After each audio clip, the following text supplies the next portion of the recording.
PVR নিয়ে অনেক doubt আছে, তাই আজকে চলো আমরা দেখে নিই পিভিআর কীভাবে ফিল আপ করবো।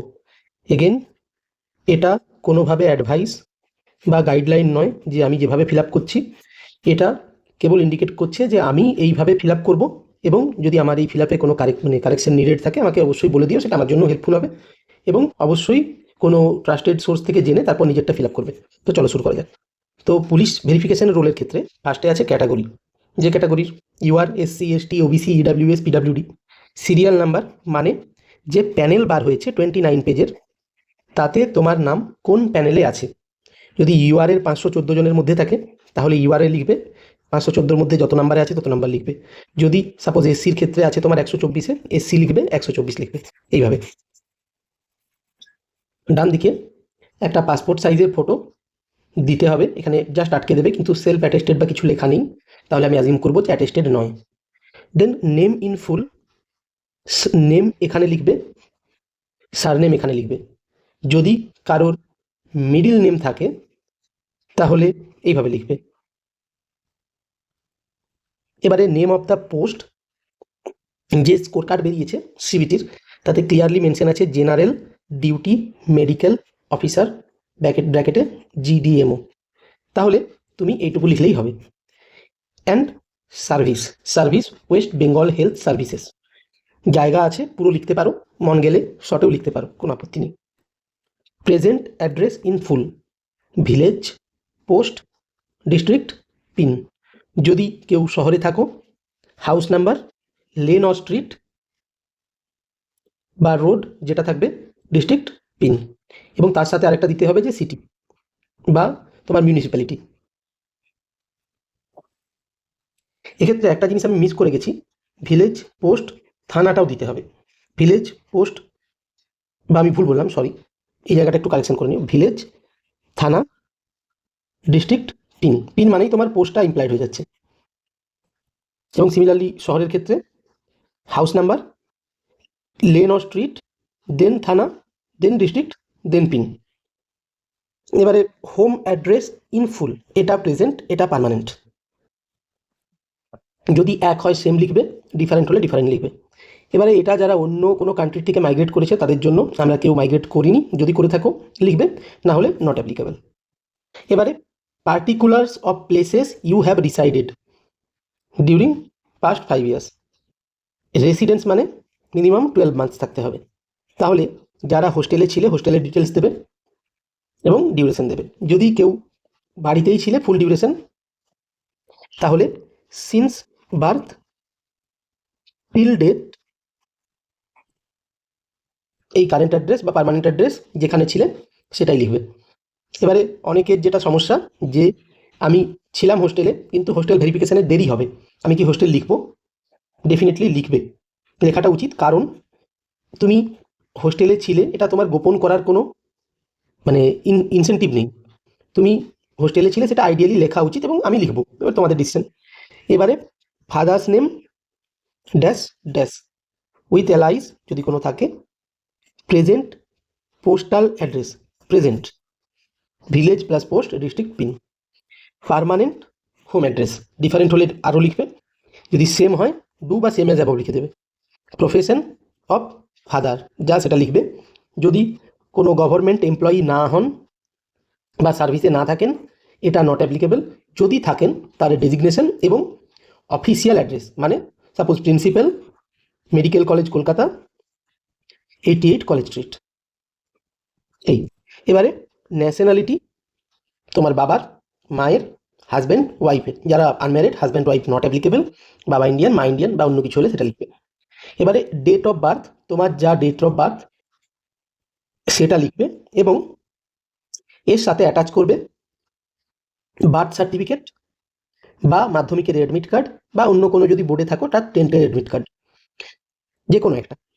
এবারে present age, year and month লিখবে। এজ অফ ম্যাট্রিকুলেশন মানে 10 পাস যখন করেছিলে বা 10th এক্সামিনেশন যখন দিয়েছিলে, নট ম্যাট্রিকুলেশন মানে পাস করার এজ চাইনি, ম্যাট্রিকুলেশনের এজ চেয়েছে, স্কুল ফাইনাল এক্সামের এজ চেয়েছে, তাহলে আমাদের মাধ্যমিক পরীক্ষা যখন হয়েছিল সেই টাইমে তোমার বয়স কত ছিল সেটা দেবে।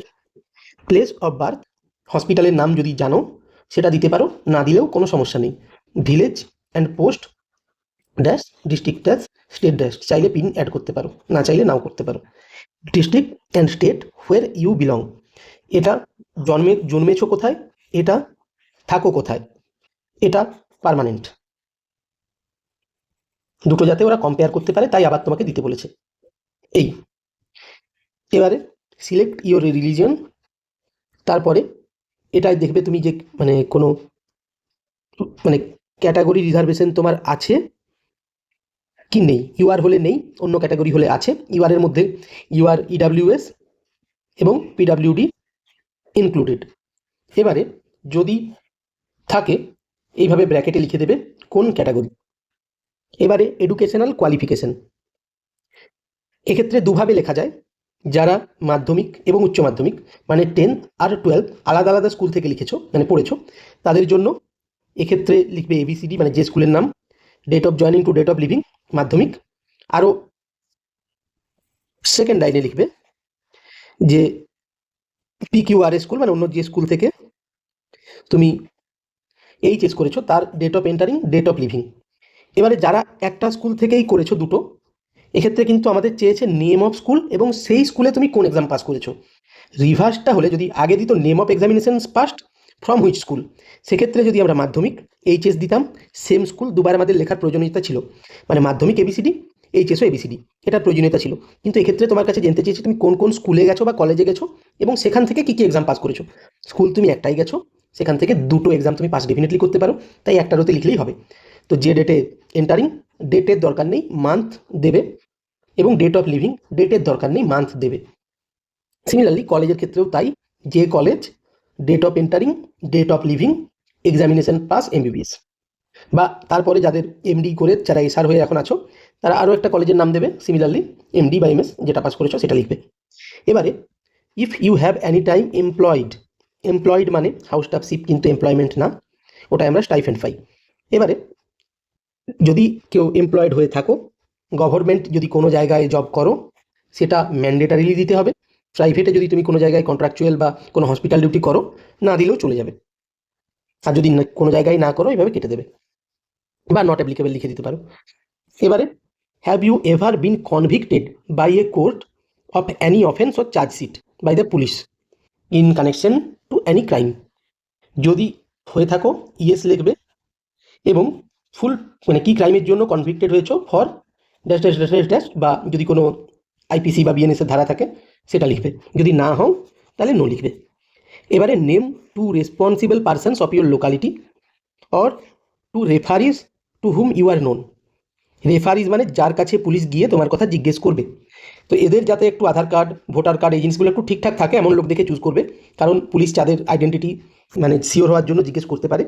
এবং যদি দুজন গভর্নমেন্ট সার্ভিস হোল্ডারের নাম জানো, প্রেফারেবলি তাদের নাম লিখবে, না জানলে যে কোনো দুজন রেফারিজের নাম লেখা যাবে, কিন্তু নিজের ফ্যামিলির কারোর নাম লিখবে না।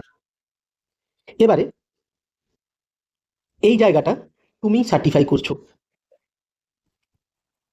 এই জায়গাটা তুমি সার্টিফাই করছো, এই জায়গাটা গ্যাজেটেড অফিসার সার্টিফাই করছে, এবং আলটিমেটলি এই জায়গাটা তোমার মানে পুলিশ সার্টিফাই করছে, যে অফিসার তোমাকে পুলিশ ভেরিফিকেশন রোল দেবে।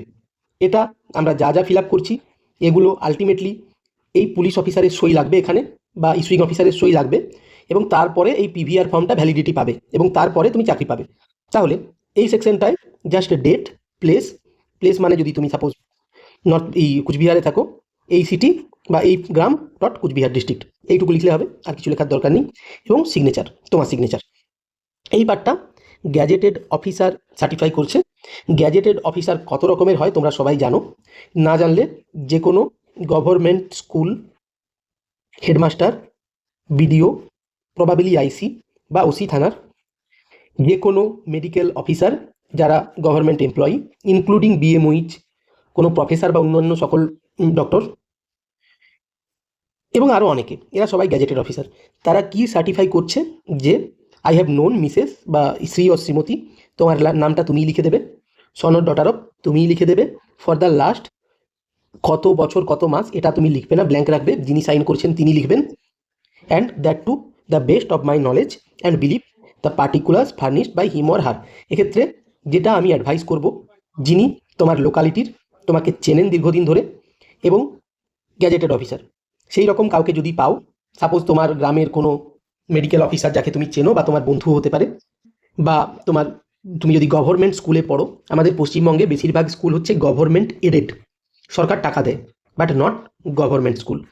তো এই গভর্নমেন্ট এডেড হলে প্রবাবিলি এরা গ্যাজেটেড না, কিন্তু গভর্নমেন্ট স্কুল যদি হয় গ্যাজেটেড না। এগুলো যদি কাউকে পাও তাদেরকে দিয়ে এই সই করাবে। যদি না পাও, নিজের এরিয়ার বিডিও বা কোনো বিএমওইচ বা অন্য যারা, মানে প্রবাবলি এরাও হবে, আমি জানি না শিওরলি।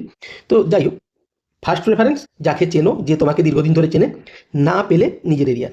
কিন্তু এই জিনিসটা করবে না যে তোমার বাড়ি উত্তর 24 পরগনায়, তোমার বন্ধু বাঁকুড়ায় মেডিকেল অফিসার হিসেবে কাজ করছে, তুমি তাকে দিয়ে সাইন করিয়ে নিলে। এই জিনিসে কোনো কমপ্লিকেশন হয়তো হতে পারে, আমি শিওর নই, কিন্তু বেস্ট নিজের লোকালিটির লোককে দিয়ে সাইন করানো। এখানে সে সই করবে, ডেট দেবে, প্লেস দেবে, ডেজিগনেশন দেবে। তো যদি কোনো জিডিএমওকে দেওয়া, সে দেবে জিডিএমও ABCD রুরাল হসপিটাল, এবং এই জায়গাটায় তার স্ট্যাম্প দেবে। গ্যাজেটেড অফিসার মানে তার স্ট্যাম্প থাকবে। এবং এই লাস্টের পার্টটা আমরা খালি রেখে দেব। এই জায়গাটায় আফটার কমপ্লিট ভেরিফিকেশন যে অফিসার তোমাকে পিভিআরটা ইস্যু করবে এবং সার্টিফাই করবে যে এইসব জিনিসগুলো তুমি যা যা দিয়েছো সব ঠিক, তিনি সাইন করবেন উইথ ডেজিগনেশন। এবারে কিছু কিছু প্রশ্ন আছে। ফার্স্ট, কি কি ডকুমেন্ট অ্যাটেস্টেড করব আমরা, যে জায়গায় আমি কি কি ডকুমেন্ট অ্যাটাচ করব, নট অ্যাটেস্টেড। তো যে জায়গায় আমি অরেঞ্জ কালারে মার্ক করেছি সেইগুলো আমাদের লাগবে। এক, পাসপোর্ট সাইজ ফটোগ্রাফ একটা, জাস্ট সেখানে চিটিয়ে দিতে হবে, ঠিক আছে। সেকেন্ড, যারা এই ডেট অফ বার্থ এর জন্য আমরা দুটো জিনিস দিতে পারি। এক হচ্ছে বার্থ রেজিস্ট্রেশন সার্টিফিকেট, আর 10th এক্সামিনেশনের মানে সেকেন্ডারি এক্সামিনেশনের অ্যাডমিট কার্ড, মানে মাধ্যমিক পরীক্ষার অ্যাডমিট কার্ড, অন্য বোর্ডের হলে তার অ্যাডমিট কার্ড। কিন্তু ডেফিনেটলি চেক করে নেবে যারা এই অন্য বোর্ডের, তাদের অ্যাডমিট কার্ডে ডেট অফ বার্থ লেখা আছে কিনা। যদি লেখা থাকে 10th অ্যাডমিট কার্ডে, সেটা ভ্যালিড, না লেখা থাকলে ইনভ্যালিড। এবারে প্রেজেন্ট এজ এগুলোতে তো কিছু অ্যাটাচ করার নেই। যারা হচ্ছে রিজার্ভড ক্যাটাগরির, তারা এক্ষেত্রে ইয়েস করে ব্র্যাকেটে ক্যাটাগরি লিখছো, এক্ষেত্রে ক্যাটাগরি সার্টিফিকেট দিতে হবে।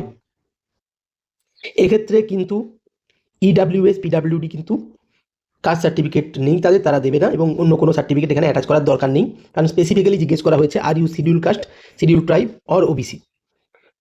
নেক্সট যে জিনিসটা, সেটা হচ্ছে এছাড়া আর কোনো জিনিস আমাদের অ্যাটাচ করার নেই। তাহলে যারা আনরিজার্ভড, একটা ফটো চেটাবে আর কেবল একটা বার্থ সার্টিফিকেট বা মাধ্যমিকের অ্যাডমিট অ্যাটাচড করবে, অন্য কিছু অ্যাটাচড করার নেই। এবং যা অ্যাটাচড করছো এই ফর্মটার সাথে, আইদার গিয়ে দেবে অর বাই পোস্ট দেবে, তাদের ডেফিনেটলি কিন্তু এক্ষেত্রে সেলফ অ্যাটেস্টেড কপি পাঠাবে, সেটার জন্য যাতে পরে না ঝামেলা করে। যদি মানে সময় সেলফ অ্যাটেস্টেড এক্ষেত্রে না চেয়ে থাকে, তুমি অ্যাটেস্টেড করে থাকো, সেটা ওকে, বাট যদি অ্যাটেস্টেড দাবি করে তুমি বিনা অ্যাটেস্টেড পাঠাও, সেক্ষেত্রে রিজেক্ট হওয়ার একটা চান্স আছে। এবারে অনেকের কোয়েশ্চেন যে আমরা কটা কপি পাঠাবো। একটাই কপির কথা বলা আছে। কোন অ্যাড্রেসে পাঠাবো, আমাদের যে স্পেশাল সেক্রেটারির কথা বলা আছে সেই অ্যাড্রেসেই পাঠাবে। সেই অ্যাড্রেসটা বিভিন্ন জায়গায় তুমি পেয়ে যাবে, নইলে আমিও তোমাদের এখানেই বলে দিচ্ছি। অ্যাড্রেসটা হচ্ছে senior special secretary, government of West Bengal, department of health and family welfare, স্বাস্থ্য ভবন, GN29 sector 5, salt lake city, Kolkata 91, West Kolkata, West Bengal. এই অ্যাড্রেসে আইদার স্পিড পোস্ট করবে অর নিজে গিয়ে জমা দেবে। তো এক্ষেত্রে যেটা বলা আছে যে within 7 working days, working days কাল থেকে চালু হবে, এক্সক্লুডিং রবিবার। শনিবারটার বিষয়ে আমি শিওর না, কারণ 31 শনিবার ছিল, কিন্তু আমাদের প্যানেল পাবলিশড হয়েছে, তাই শনিবার ওয়ার্কিং ডে হিসেবে কাউন্ট হতে পারে। সেটা হলেও নেক্সট থার্সডের মধ্যে পৌঁছানোর টাইম আছে। এবং এটা একদিন দুদিন যদি দেরিতে পৌঁছায়, প্রবাবিলি তোমাকে রিল্যাক্সেশন দেবে, এমন না যে রিজেক্ট করে দেবে, এটা মানে শিওর না, প্রবাবিলি বলছি, ঠিক আছে। তো এবার যদি তুমি পার্সোনালি গিয়ে দিতে পারো, দ্যাট ইজ বেস্ট, তার থেকে ভালো কিচ্ছু হয় না। যদি না পারো, এই কপি, এক কপি বলা আছে, কোনো মানে 2 থেকে 3 কপির কথা বলা নেই, কিন্তু আমি যেটা অ্যাডভাইস করব সেটা হচ্ছে যে যদি তুমি পারো 2 কপি সাইন করিয়ে নাও যে অফিসারের কাছে করাবে, এবং 1 কপি পুরো ফুললি ফিল্ড সাবমিট করা সাইন করাও, এবং 1 কপি নিজের মানে ডিটেলস দিয়ে যদি সাইন করাতে পারো খুব ভালো হয়, মানে নাম, অ্যাড্রেস, বাবার নাম, এই জিনিসগুলো দিয়ে যদি সাইন করিয়ে নিতে পারো খুব ভালো হয়। কারণ এই যে 1 কপি সাইন করালে এতে যদি কোনো মিস্টেক থাকে সেটা কারেকশন করা খুব ডিফিকাল্ট, এবং পরে যদি তুমি 7 দিন সময় আছে, পরে যদি ধরো মানডে কোনো নোটিশ বের করে WBHRBর তরফ থেকে যে এই পার্টিকুলার্স আমাদের লাগবে, এবং তুমি দেখো তোমার কোথাও একটু ভুল আছে, সেক্ষেত্রে কারেকশন করা এবং পুনরায় তার কাছে গিয়ে সাইন করানো ডিফিকাল্ট। তার থেকে যদি পসিবল হয় এটা করতে পারো। কিন্তু কোনো 3 কপির কথা অনেকেই জিজ্ঞেস করছো যে 3 কপি পাঠাতে হবে কিনা, কোথাও এরকম কিছু লেখা নেই। এবারে তোমাদের কোনো কোয়েশ্চেন থাকলে তোমরা নিচে করো, আমি ডেফিনেটলি অ্যান্সার দেবো।